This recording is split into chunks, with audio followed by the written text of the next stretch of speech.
I think it's also the case, Congressman, that there's evidence also within a regulated regime, better safeguards can be put in place in order to be able to protect vulnerable people playing on sites.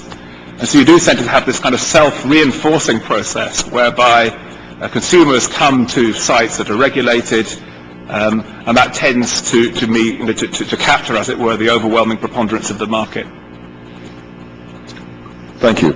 I started out talking about this conflict I have anytime something like this comes up. The Bible actually supports gambling, which is a bit troubling theologically, but I think, Reverend, you would agree there are some rather bold examples of gambling in the Bible. But my struggle continues anyway. Mr. Balco, you have an interesting blog, theagitator.com. You recently wrote, on Friday, I quote, "On Friday I'll be testifying before the House Banking Committee in support of Representative Barney Frank's bill to repeal the internet gambling ban. I'll be taking the 'it's none of the government's damn business' position," unquote, though I'll probably refrain from using the word damn. I've been your surrogate.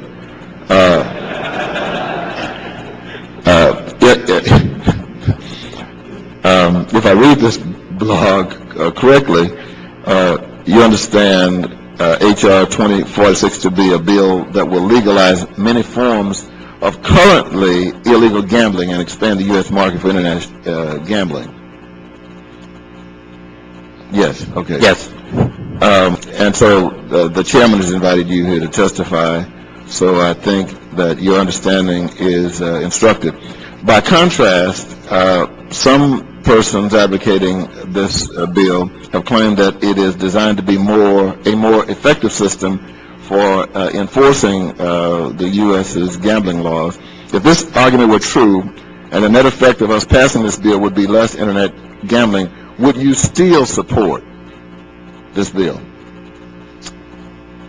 I'm not sure that this bill would result in less internet gambling. I think had this bill passed before the Unlawful Internet Gaming Act passed, I think you may have been correct. But I think what this bill does is it gives website operators a path to legitimacy and a way to establish legitimacy with consumers, and it also allows consumers of internet gambling sites to have a reputable site where they can then wager, knowing that their money is secure, that they're playing on a fair site, that if something does happen, they have some recourse.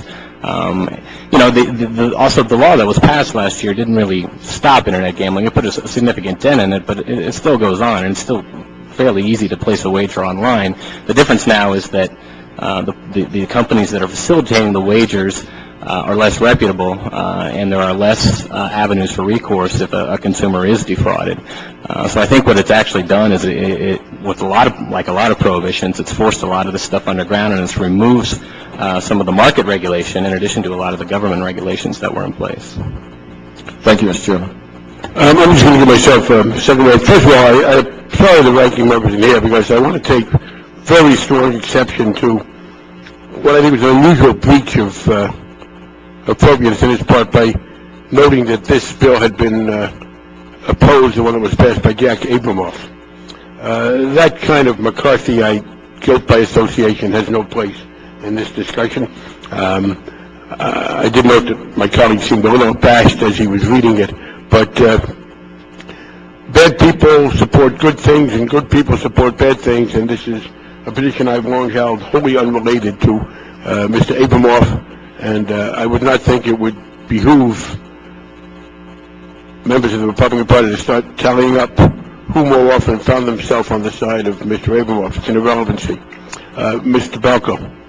Yeah, I'd actually like to respond to that because Mr. Abramoff's name was invoked in the original bill to ban internet gambling by the proponents of the bill several times.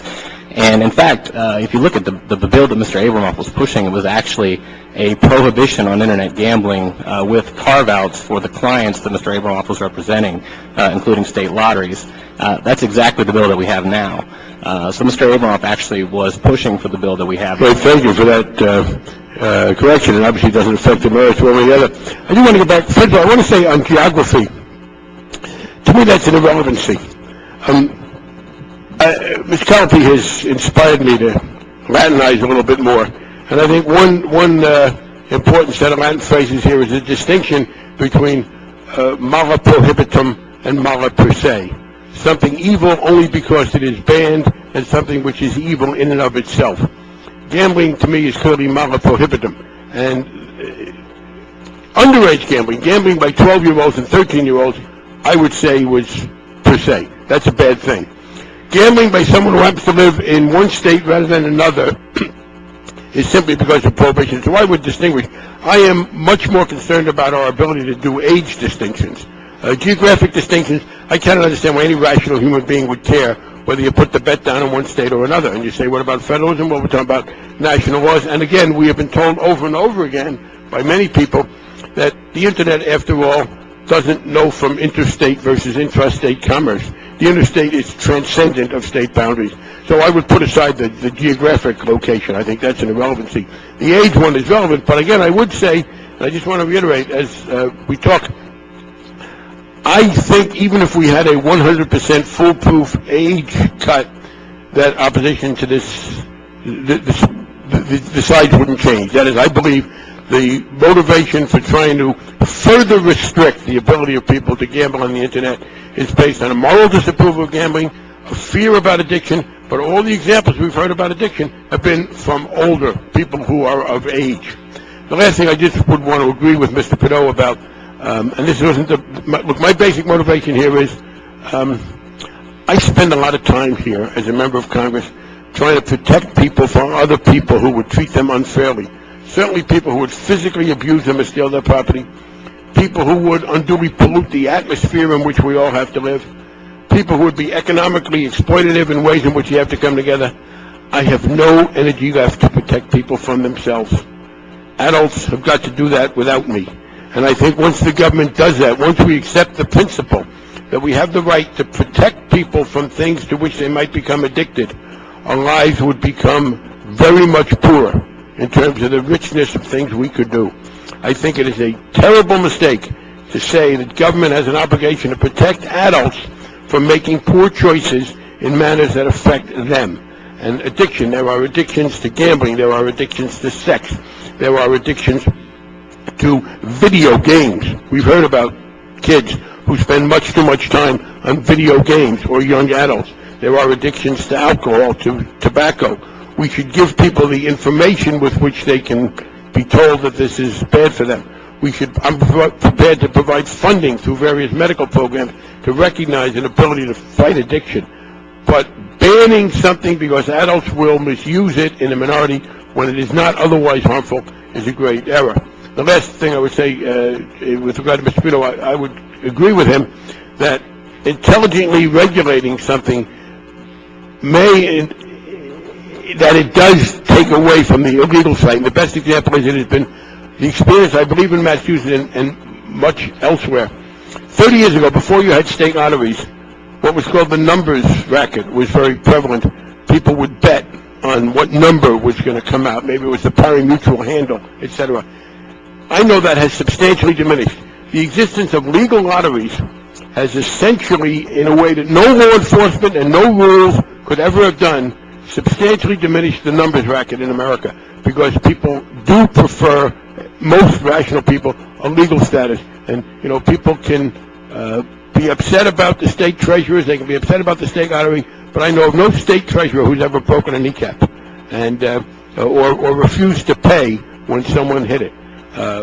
With that, I have no further questions. Is anybody in the panel? Gentleman from Ohio. Thank you very much, Mr. Chairman. Just a piece of housekeeping. The ranking members asked that I ask unanimous consent to submit a letter dated today to you and he from Focus on the Family. I would ask that that be included in the record. It's a letter to me from Focus on the Family? I will treasure that. I get so few of them. I thank you. I thank the gentleman. It is, in fact, addressed to you and to Mr. Backus. Can I just ask you, gentlemen, is it like yours truly or with great affection? Let me just see. How's that? That's sincerely. Oh, well, all right. That's good.